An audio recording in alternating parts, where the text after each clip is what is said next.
Hello, loves.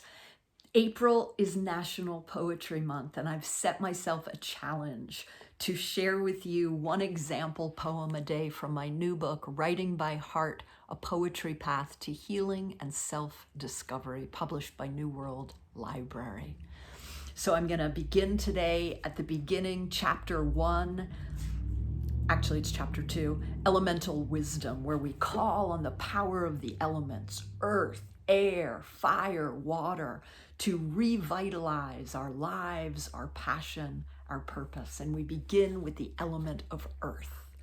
Our example poem is called Earth by Nicole Phillips, one of the tremendous poets who comes to my workshops. Earth. When I stand in your fertile darkness, I feel deeply nourished.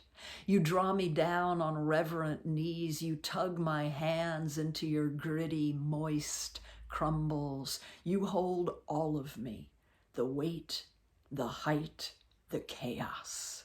You accept me and teach me how to stay, how to pray, deep down, bass layer, bass player, humming me home.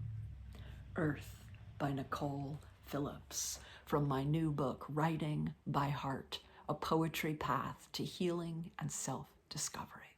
Hopefully I'll see you tomorrow. Happy National Poetry Month. Have a great day.